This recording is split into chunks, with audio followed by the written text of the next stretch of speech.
Good evening, as every day I welcome you to the Flash News. We kick off with the newest events from Polish perspective. We start with the coronavirus update. 711 new cases were reported in Poland. The World Health Organization sounds the alarm as fall-time pandemic is just around the corner. The National Health Fund calls for covering the nose and mouth in every public spaces. The Ministry of Health stresses that the recent increases in infections are the result of testing only patients with symptoms. The number of daily infections will increase in near future. I think that what happened in the last 3 days is not to be expected to be temporary. What is important is that the profile of infected people is also changing. More and more young people are infected and many are asymptomatic. When it comes to the source of infections, it is very diverse, not only the facilities and social welfare homes, but also people who have been on vacation. The number of coronavirus infections will increase, hence the appeals to follow the sanitary recommendations, that is masks, social distancing and washing hands. A face mask. A little but important thing. This is how the National Health Fund appeals to cover the nose and mouth in public spaces. It is an expression of responsibility not only for oneself, but also for others. Therefore, such rules should be followed by everyone. Now, changes on the horizon. The Ministry of National Defense plans to create an Armaments agency. It will be a consolidation of various institutions such as acquisition, negotiation, exploitation, and withdrawal of used equipment. All in one, the ultimate goal is to upgrade the Polish Army's equipment. The plan of the technical modernization of the Polish armed forces adopted last year assumes that over the next 15 years we will spend over $130 billion on armaments. This money is to be managed by the Armaments Agency proposed by the Ministry of National Defense. The Armaments Agency would be the only decision-making center for the acquisition of equipment for the Polish Army.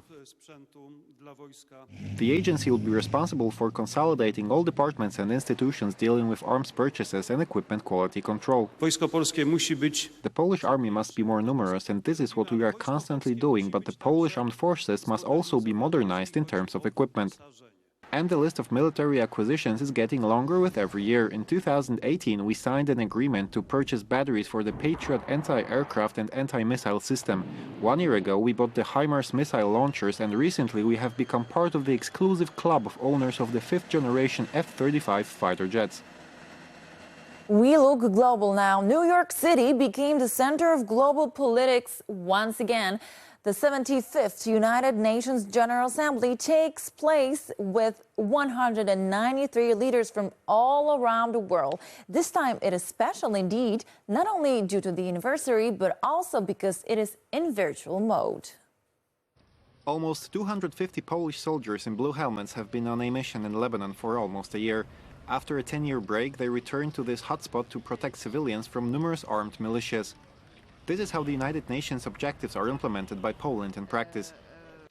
President Andrzej Duda spoke about it during his speech on the 75th anniversary of the United Nations. We believe that what gives hope to the world is cooperation in the community of free nations and equal states, and not confrontation, imperialism, and the concert of powers. This hope, but also the challenges faced by the UN, was discussed by the leaders of 193 member states at the 75th session of the General Assembly. The world needs a global ceasefire to stop all hot conflicts. But at the same time, we must do everything to avoid a new Cold War. We are moving in a very dangerous direction. Our world cannot afford a future where the two largest economies split the globe in a great fracture, each with its own trade and financial rules and internet and artificial intelligence capacities. And on Wednesday, President Andrzej Duda will take the floor again and will address issues such as combating pandemic, relations between states, and environmental protection. And we still take a glance at Belarus cause. The second stage of the Belarusian military maneuvers started in the area of Brest, near the Polish border. Officially, soldiers learned how to eliminate a potential threat with military techniques. Of the record, it seems like flexing muscles.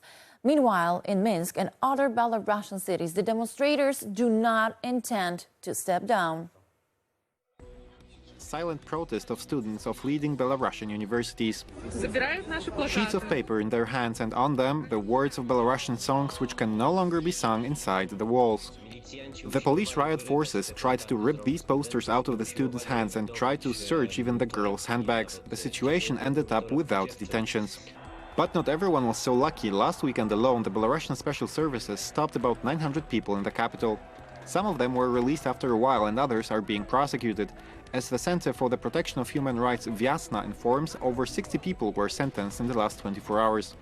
Since the beginning of the presidential campaign in Belarus within 4.5 months, more than 250 criminal cases have been initiated against campaign participants, staff members and people taking part in post-election protests. At the same time, a court in Minsk rejected a motion to cancel the arrest of a member of the Coordination Council, Maria Kolesnikova. The Belarusian authorities are trying all the time to stop this march and the protest movement with repressions, and it just does not get to them that this doesn't work, that people leaving these prisons return to the demonstrations again, and hopefully this situation will continue. They are coming back despite the repressions. It's time for Coronavirus Worldwide Report. We start with COVID-19 in Brussels, Belgium. Charles Michel, the president of the European Council, on quarantine. According to his spokesperson, he had contact with an infected person, which is why upcoming EU summit had to be postponed. The president of the European Council had to go in quarantine after it turned out that a security officer with whom he had contact tested positive for COVID-19. The politician is regularly tested, as reported by the spokesman of Charles Michel. The result of his test was negative, but he went into quarantine because of the Belgian regulations. Therefore, the EU summit planned for September 24th and 25th will be postponed for the 1st and 2nd of October. The epidemic situation in the Czech Republic is getting worse. Prime Minister Andrej Babiš admitted that the early easing of restrictions was a mistake and appealed to the inhabitants to wear masks. Last week, the number of new cases exceeded 3,000 for the first time in the Czech Republic. The German authorities announced an autumn plan to fight the pandemic. The plan includes so-called fever clinics for people with classical symptoms of respiratory system diseases, an increase in the number of tests and additional protective measures for high-risk groups. The Scottish authorities prohibit residents from accepting guests. The First Minister of Scotland, Nicola Sturgeon, emphasized that the situation is serious, and the data shows that although the next wave started among young people, now elderly people are also infected, resulting in an increased number of hospitalizations and deaths. United Kingdom steps up the game on COVID-19. British Prime Minister Boris Johnson called upon the nation to face what he described as the biggest crisis in the history of the modern world. As the number of COVID-19 cases increases, he announced a tightening of current rules: not longer than 10 p.m. for bars and restaurants to be open, not more than 15 people to celebrate weddings. I know that faced with that risk, the British people will want their government to continue to fight to protect them, you. And that's what we're doing night and day. And yet the single greatest weapon we bring to this fight is the common sense of the people themselves, the joint resolve of this country to work together to suppress COVID now. So today I set out a package of tougher measures in England. Early closing for pubs, bars, table service only, closing businesses that are not COVID secure, expanding the use of face coverings, new fines for those that fail to comply, once again asking office workers to work from home if they can, while enforcing the rule of 6 indoors and outdoors. A tougher package of national measures combined with the potential for tougher local restrictions for areas already in lockdown. This is Flash News and still more to come. Now some treats for the fans of real Indiana Jones. Groundbreaking discovery in Egypt. 27 sarcophagi from 2,500 years ago. And all this in an ancient necropolis of Saqqara, close to the oldest pyramid in the world. Situated several dozen kilometers southwest of the city of Cairo in Egypt, Saqqara is a large cemetery which functioned for over 3,000 years. This place is part of the UNESCO World Heritage List. Archaeologists got to know it very well, but there are still many mysteries to uncover. The sarcophagi have never been opened. While opening, they will indeed uncover some funeral secrets. A completely different discovery was made by scientists from Singapore. Supported by doctors from the main clinical hospital, they constructed a robot that will facilitate the testing of COVID-19. The device takes samples from the patient's nose more gently and precisely than a stick inserted by a nurse. The test is also faster. Above all, it does not expose the medical personnel to close contact with a potentially infected person. The world's most famous symbol of eternal love, the Taj Mahal temple in India, invites you after a 6-month break caused by the pandemic. The authorities hope that tourists will soon return to this unique place. However, the new safety rules limit their number to 5,000 a day. In the times before the coronavirus, the Taj Mahal was visited by 30 to even 50,000 tourists a day.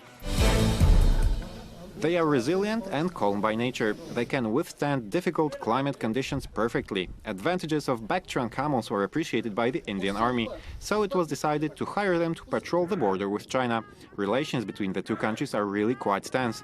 The bone of contention is a fragment of the border in northern India. The camels will therefore support the soldiers, especially in transporting them to bases in the mountains. And that's a wrap for tonight's Flash News. Thank you very much for joining us. Stay tuned for more information from Poland. And now have a beautiful night. Good night.